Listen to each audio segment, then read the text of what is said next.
So at the time of this recording, the premiere of Lucasfilm Animation's brand new animated series, Star Wars The Bad Batch, premiered a few days ago, on May the 4th, of course. It's the first brand new animated series from them since Rebels in 2014. And from what I can tell, it's all brand new stuff made by Dave Filoni. I don't think it's going to use any unfinished stuff from the Clone Wars, although I kind of wish they would do that. So I'm here to break it down in its 70-minute glory. Yeah, it's a chonker of a premiere. It's over an hour. I'm guessing it's just 3 episodes smashed together for the premiere. Anyway, let's get right to it. So I love the new animated Marvel-esque intro, they have it for Mando, but this is clearly their new one for their animation department. You got glimpses of characters from Rebels and Clone Wars like Grievous, Chopper, Sabine, etc., etc. I absolutely love what they did with this, with the logo burning away. You see the Clone Wars logo and it burns up and then it turns into the Bad Batch. I loved that in the trailer for the show, but just seeing it again is just cool. It's a cool way to tell the audience that, yes, this is a successor to that show. Oh, it's nice to see Tom Kane is still doing the narration. I wasn't sure if they were going to continue that tradition or do something different for this show. By the way, I don't know what his medical condition is currently, but last I heard Tom Kane was in the hospital, so I hope he's all right now. If someone knows any updates about that, let me know in the comments. This was really neat, just seeing like a recap of some of the Revenge of the Sith scenes, just redone with this animation. You see Grievous there, and Obi-Wan and Anakin rescuing the Chancellor. And then the show starts with a huge surprise. It just slaps you in the face with, boom, look, Deepa Balaba. Deepa, is that how you pronounce it? Depa? I'm not sure. But it's Caleb Doom, a.k.a. Kanan Jarrus' master, and was completely not expecting them to show up. But I guess in hindsight it makes sense because in the intro to Clone Wars Season 7, they showed a glimpse of young Kanan Jarrus, and I assumed that they wouldn't just make that 3D model and not use it more. So it's just a cool little bridge to Rebels here. And right off the bat with this show, just look how good it looks. I mean, look how great the fog effects are right there. That's something I'm going to continue to mention throughout this review, is just how amazing the show looks now and how far they've come since Clone Wars Season 1. Like, go back and look at Clone Wars Season 1. By today's standards, it looks pretty dated. You can tell they pumped a ton more money in this show because, I don't know if you guys know this, but George had to basically pay for all of Clone Wars out of his own pocket. But now with Disney's deep pockets, they can pay for a lot more animators. And it definitely shows. The 10 plus years of advancements is very obvious. Can somebody tell me what Hunter's knife is made of? Because is it like Beskar or something? How is he just able to stab and slash at droids? And his knife is just perfectly fine. Doesn't break or bend or anything. It can't be just made of, like, what is the standard steel in Star Wars, like Durasteel or whatever? It can't just be made of that. This scene was a good refresher course and reintroduction of these characters from when we first saw them in Clone Wars Season 7, if you had forgotten them. Oh, that's right, I forgot they were called Clone Force 99. Named after, of course, 99, the defective clone that was a janitor in Clone Wars. I hope this show shows the evolution of them to, I assume, the Imperial Force 99. I think that's what they were called in the comics. Are they the same characters? I'm not actually positive about that. I just know that there is a Imperial Force 99 in the time of the Empire in one of the comics. So that'd be cool if it's actually these same guys. Maybe they'll be too old by then and have to be replaced with recruits, but I'd like to see the evolution to the Empire and see that episode where they bring in the new tech and it's like, all right, everyone, turn in your old clone helmets, or your Phase 2 helmets are gone. It's time to put on the Stormtrooper helmets and get the new blasters, the E11 blasters. I'd love to see that transformation. Just like how we saw the changeover from the Phase 1 clones to the Phase 2 clones in Clone Wars, with Cody and Rex having their helmets changed like halfway through the show. We'll see Phase 2 clones phased out and Stormtroopers rise. And it's going to be interesting to see how their Stormtroopers look with this animation style, because we haven't actually seen that. We've only seen clones, and then we saw a couple snowtroopers in that final scene of Clone Wars with Vader on that snow planet, and then we've seen regular stormtroopers in the Rebels animation style, but I wasn't a huge fan of how they looked in that. They looked more like some of the McQuarrie art, but we're going to finally see them what they look like in this art style, which will be cool. And of course, I'm sure we'll see the slow transition of tech from like the AT-RTs to the AT-DPs that were in Rebels, and then ultimately the AT-STs. And then the AT-TEs to the AT-ATs, etc., etc.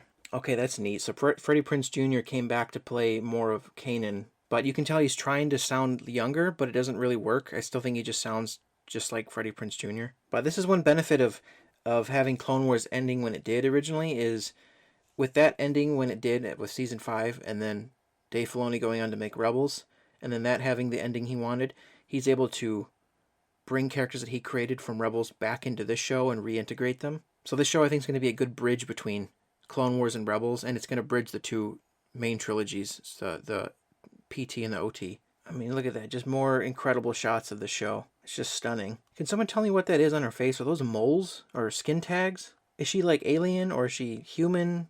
Half and half? I don't know what's going on with those things. Somebody let me know in the comments. Okay, so now we established where we are on the timeline with Kenobi having just engaged Grievous and killed him, so this is the end of the war. I don't know if I'm going to be able to handle Wrecker for this whole show. His shtick was funny for like an episode in that arc in season 7, but are they going to develop him any further? Because right now his only character trait is, "Durr, I'm dumb." Like, that's it. He's just the dumb one. And he likes to blow stuff up. Like, I hope, because basically all of the Bad Batch were just kind of side characters in that arc. It would be like taking new, I don't know, that's why I'm wondering how this show is going to work when all is said and done, because it's like taking characters introduced in one small arc from the Clone Wars.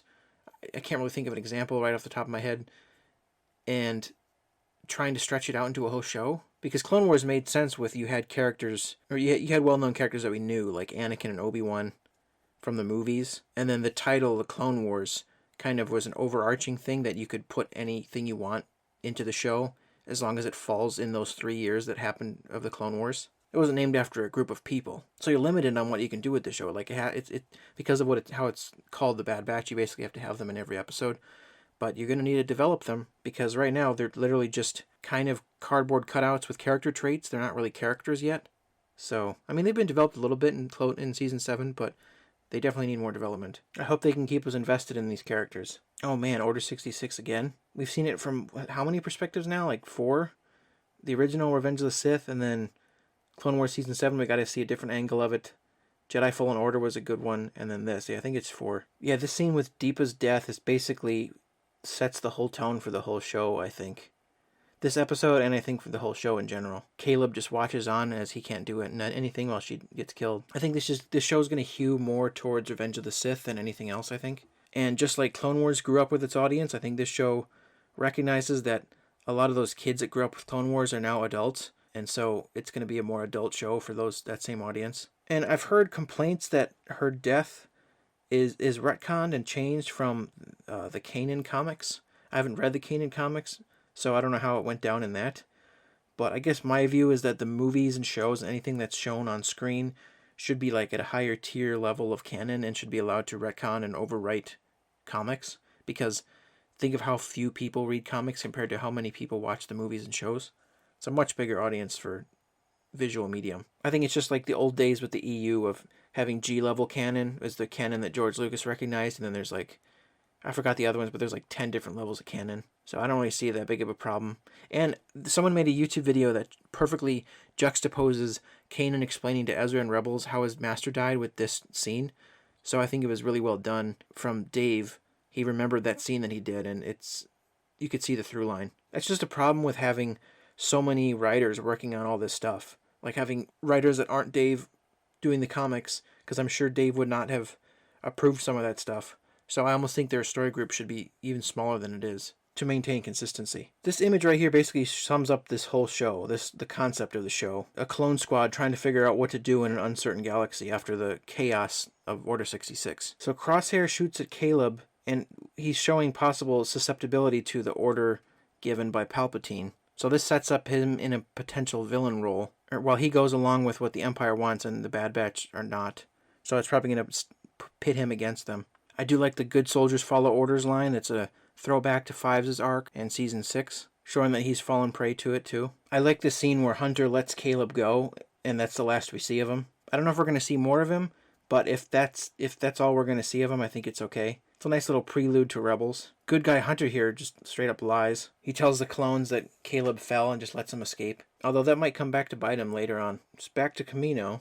I do like having V-Wings and like the early shuttles. The imagery is like a good precursor to what you're going to see in the OT. Just the V-Wings will slowly become TIEs, and then that shuttle will slowly become the Lambda shuttle. Man, look at Kamino. It's never looked better. It arguably looks better here than it did in Episode 2 in Attack of the Clones. The one word that describes, I think, the show so far is just atmospheric. It's dark. It fits the tone of what's happening in the galaxy. It's definitely a far cry from the tone of Rebels when that started. Everyone was concerned when that was like the first big thing that came out from Disney.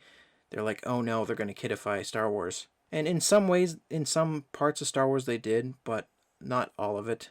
You still got really dark stuff. I love their weird shuttle design. It's unique. It reminds me of like a weird bat. So here's where they discover that the war has ended. And we see a Jedi dead on a stretcher here. I'm not sure who that is. Does anyone know who that is, going by the lightsaber that falls out of his hand? I know some people can detect characters just by their lightsaber, but I'm not that good with that. So let me know if you know who that is. Crosshair actually knows that Hunter let Caleb go. So this is where Hunter and Crosshair's schism starts. So Tech explains their manipulated DNA makes it so that they aren't affected by Order 66, which seems kind of like a problem for the newly forming Empire, because you'd think that they could expect reprisals from them. Although they must just assume that the compliant clones will kill them. So maybe instead of droids, the show will just mostly be the Bad Batch versus regular clones. And then eventually stormtroopers. Oh, come on. Cheap line that they had to recycle. That they did a lot of that in early Clone Wars and Rebels, where they just reuse old lines like it's a trap. But of course they do the callback to he's more machine now than man, twisted and evil. So Palpatine's speech here is basically pulled straight from Revenge of the Sith, I think. It sounds exactly the same. I doubt they got Ian McDiarmid back to record it again. Seeing this scene from the eyes of the clones makes it all the more horrifying. These guys were all born and bred to fight for the Republic, and they had to witness their generals be all murdered. And now their whole world is coming crashing down in front of them. In a way, the Bad Batch fighting the clones now will be kind of just like how it was with them fighting the droids. Because they're kind of all just going to be mindless followers of Palpatine now. Oh man, just look how gorgeous Kamino is.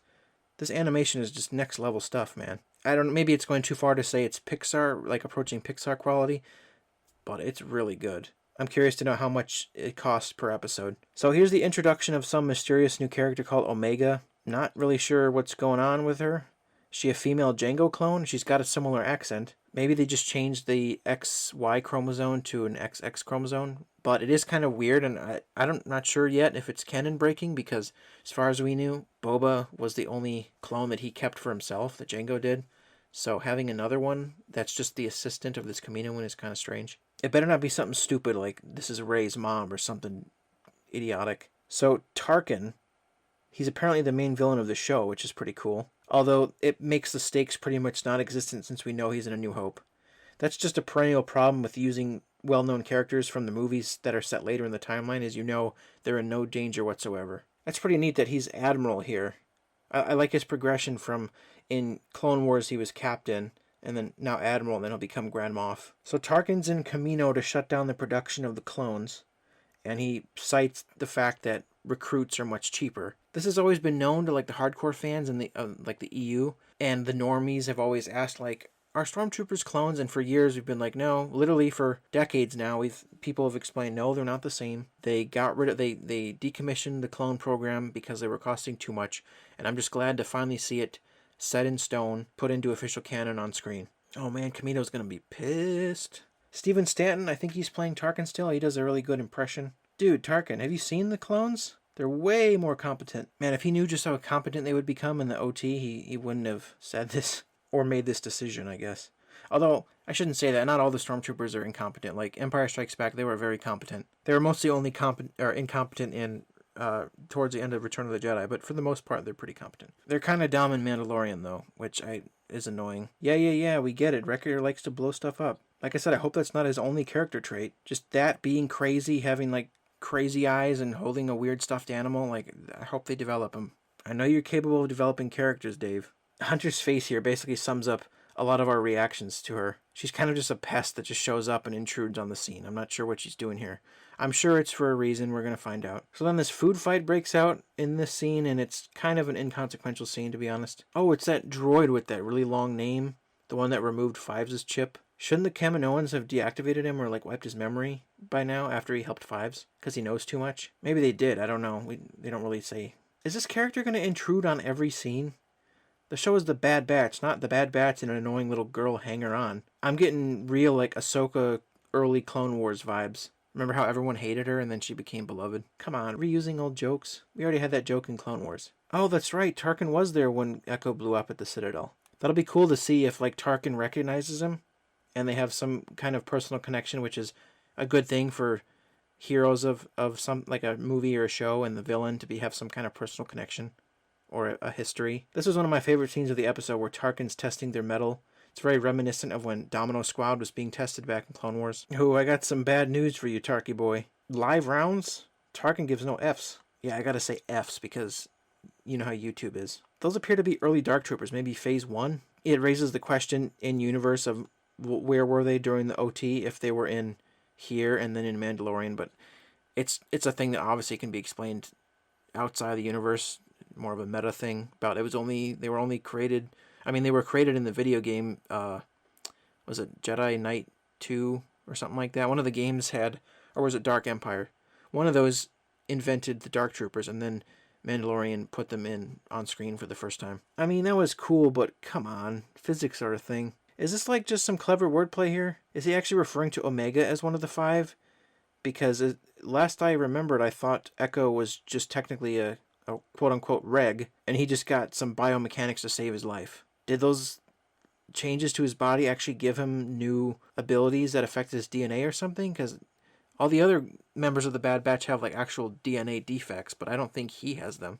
He started off as a reg, so I'm not sure why he says 5 here. Maybe he's referring to Omega, I don't know. So this was part 1 of my breakdown. I'm going to make a part 2 after this, so tune in for that.